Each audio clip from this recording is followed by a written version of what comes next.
From presidents who showed up drunk to their own inauguration, to commanders-in-chief whose entire personality was a jug of hard cider, to one president who hit a secret button and instantly summoned a Diet Coke. This is every U.S. president's favorite drink. And trust me, after hearing some of these, you'll understand why half of early America smelled like a tavern, and why the White House carpets were replaced every 4 years. Because these aren't just drinks, they're stories. Wild, chaotic, and sometimes so unbelievable that you'll think I made them up.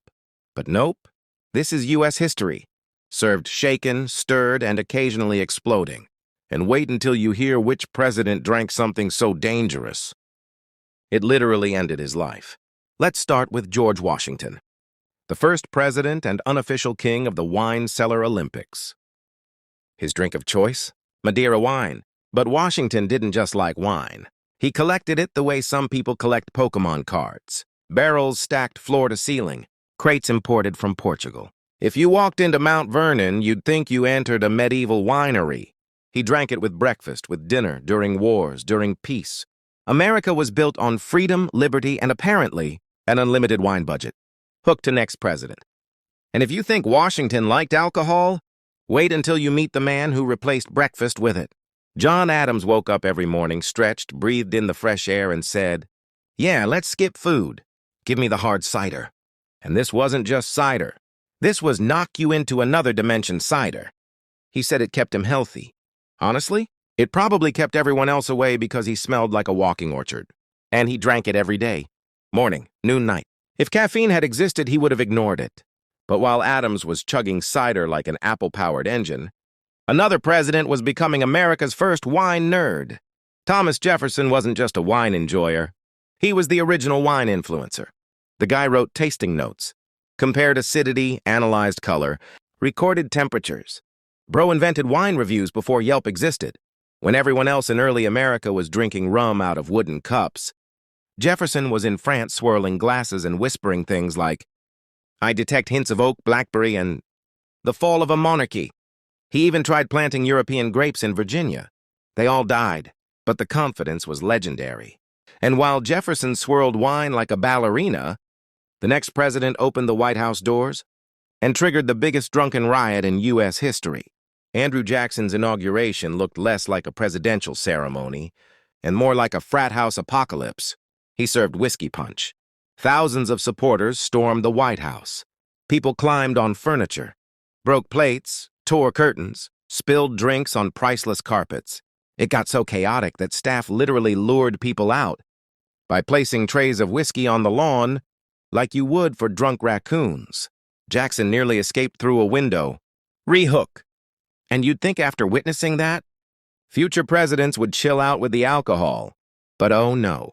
Someone turned hard cider into a political weapon.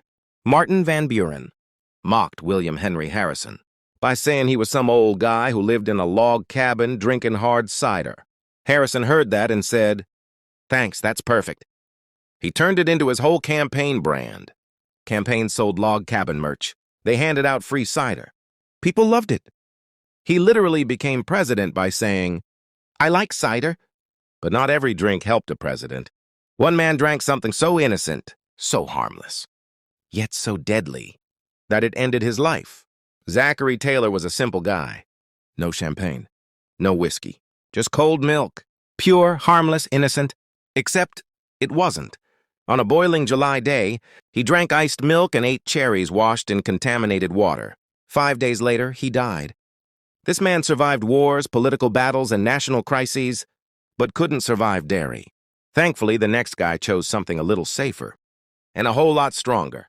Teddy Roosevelt was built different. A cowboy, a warrior, a national park superhero. And his drink of choice?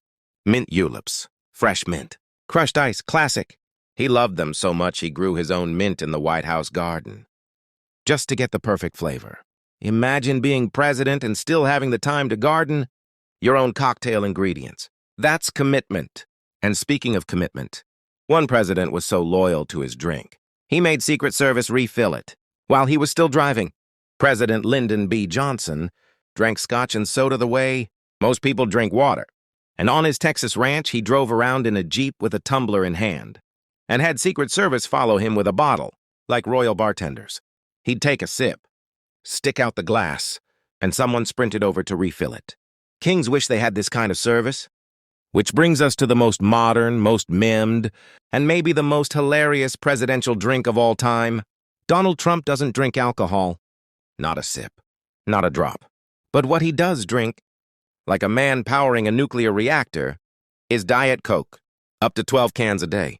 Delivered by a button. Yes, an actual button on the Resolute desk. Trump pressed it, and a staff member appeared with a silver tray and a cold can of Diet Coke. The Diet Coke button became more famous than half of Congress. And the best part? He pranked visitors by pretending it was a nuclear launch button. And that is the wild, chaotic, sometimes hilarious story of every U.S. president's favorite drink. A story filled with whiskey riots, wine obsessions, deadly milk, garden cocktails, and one unforgettable soda button. And if you think their drinks were crazy, wait until you hear their favorite foods. Trust me, it gets even weirder.